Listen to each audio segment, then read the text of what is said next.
अस्सलाम वालेकुम रहमतुल्लाहि वबरकातुहू। आज हम आपके सामने उलूमुल हदीस पे हम बात करना शुरू कर रहे हैं और इसमें सबसे पहले बुनियादी चीज़ें मैं आपको बताऊंगा।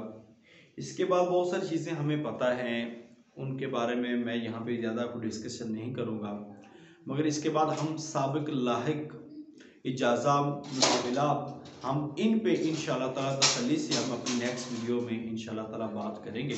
तो आज ये एक टर्म्स बोली जाती है हदीस के अंदर, आज आपको उनके बारे में बताना ज़रूरी है। तो ये मैं एक किताब को इल्म मुस्तलाहुल हदीस जो है डॉक्टर महमूद तैहान की, उस किताब को मद्देनज़र रख के आज हम जहाँ पे जिक्र करेंगे। तो हमारी वीडियो को शुरू से आखिर तक देखें, दूसरों के साथ शेयर करें, चैनल को सब्सक्राइब करें और साथ साथ तैयारी करें, मेहनत करें, कोशिश करें।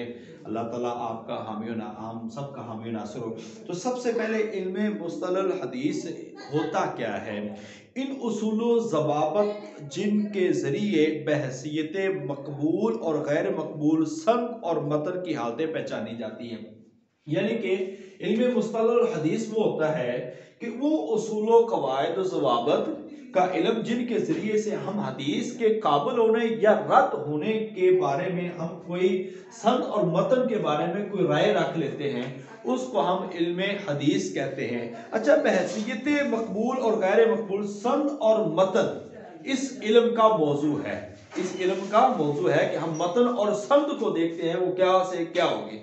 इसका फायदा ये होता है कि हम ज़ईफ को और हम इस तरह जो सही है उन हदीसों को अलग अलग कर सकते हैं और उनको अलग अलग देख सकते हैं। अब हम बात करते हैं हदीस पे। ये जनरल सी एक चीज है। हदीस का लग़वी माना जो है वो है नई बात, गुफ्तगू, बातचीत। वैसे तो हम नबी पाक सल्लल्लाहु अलैहि वसल्लम की बात को कहते हैं। यहाँ पे नबी पाक सल्लल्लाहु अलैहि वसल्लम का कौल, फेल, अमल और तकरीर, हम इसको हदीस का नाम देते हैं। कौल, फेल, अमल और तकरीर को हदीस का नाम देते हैं। अब कौली, फेली, तकरीरी या आपको इसके बारे में अच्छी तरह इल्म है। अब जो खबर है, खबर की जमा है अखबार। यहाँ पे थोड़ा फर्क देखना है। इससे मुराद ये कहा कि पहले तो कहा है कि ये मुतरादिफ है, यानी कि एक हम माना है, और कुछ ने कहा कि हदीस वो है जो नबी पाक से मनकूल होकर आए और खबर वो है जो गैर से मनकूल होकर आए, यानी कि कोई दूसरे से नकल होकर आए। खबर हदीस आम है, यानी हदीस वो है जो नबी पाक सल्लल्लाहु अलैहि वसल्लम से मनकूल हो, और खबर वो है वो आप सल्लल्लाहु अलैहि वसल्लम के सिवा किसी और से भी नकल होकर आए, वो खबर कराती है। अमूमन ये एक थोड़ा सा डिफरेंस है, मगर ज्यादातर ये दोनों एक दूसरे के माना में है। अब हम असर किसे कहते हैं? असर से मुराद ये है कि ये भी एक ही माना में लिया जाता है, मगर यहाँ पे है वो कौल या फेल जो सहाबा कराम या ताबईन की तरफ मंसूब हो और उसकी इजाफत हो, यानी कि जिसकी इजाफत सहाबा कराम की तरफ, कौल, फेल, अमल की जिसकी इजाफत सहाबा कराम या ताबईन की तरफ हो, उसको हम क्या कहेंगे?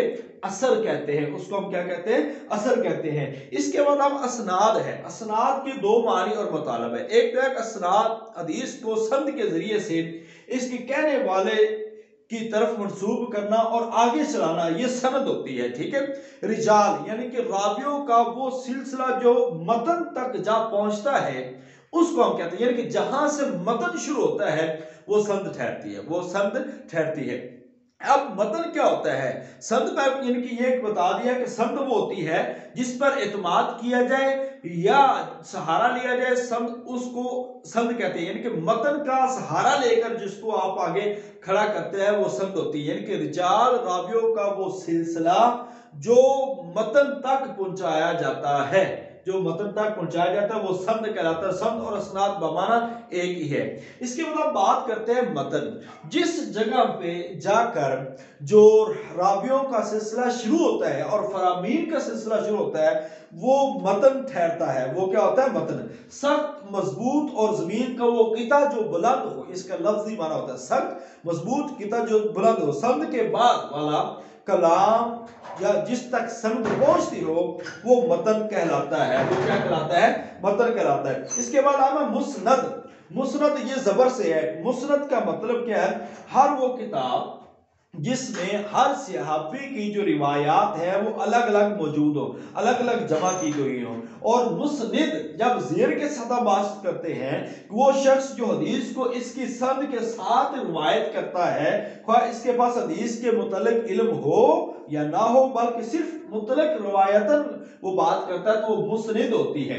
अब मुस्निद हर सहाबी की अलग अलग, और मुस्निद जो नून की जेर के साथ है, वो शख्स जो हदीस को इसकी सनद के साथ रिवायत करे, खा उसके पास इसका इल्म हो या इसका इल्म ना हो, उसको हम मुस्निद कहते हैं। इस तरह हदीस की इस्तिलाह में यहाँ पर जो एक चीज आती है मुहद्दस। मुहद्दस वो शख्स जो रिवायतन यानी कि बयान करने और दिरायतन यानी कि माना मफहूम समझकर इल्म हदीस के साथ मशगूल हो, और बहुत सी अहादीस और इनके रावियों के हालात पर इसको आगाही हो।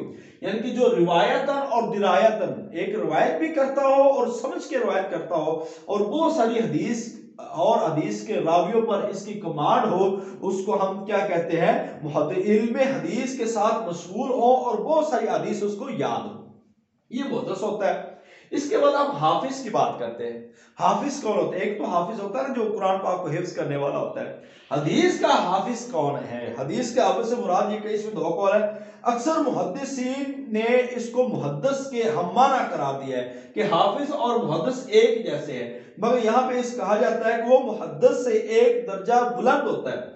यानी कि मुहद्दिस से हाफिज होता है ना, ये बुलंद होता है, और इस हसीयत से कि रवात के हर तबके में इसकी मार्फत और वाकफियत जो है, इसकी जहालत और अदम वाकफियत से ज्यादा होती है। यानी कि किसी भी लिहाज से इसकी वाकफियत जो है और मार्फत जो है वो उससे कई गुना ज्यादा होती है। इसके बाद आखिरी बात है हाकिम। बाद उलमा के मुताबिक जिसने तमाम हदीस का अहाता किया हो, यहाँ तक कि इससे बहुत थोड़ी हदीसें और थोड़ी सी हदीसें रह गई हो और बहुत ज्यादा इसका हदीस के ऊपर काम हो, उसको कहते हैं हाकिम। तो ये एक मशहूर मारूफ यहाँ पर जो चीजें थी वो आपके सामने मैंने जिक्र कर दी। इसके बारे में अगर आपको लेक्चर लेना चाहे तो हमारे लेक्चरर जो हमने जूम क्लासेस में एक लेक्चर लिया था, वो भी वीडियो नेट पे हमारे मौजूद है, तो आप वो अगर पढ़ सकते हैं। तो उसमें काफी सारी चीजें हमने डिटेल में मुस्तखरज, मुस्तदरक, मुस्नद, ये सारी हदीसें कौन कौन सी है ये हमने उस वक्त भी बताई थी।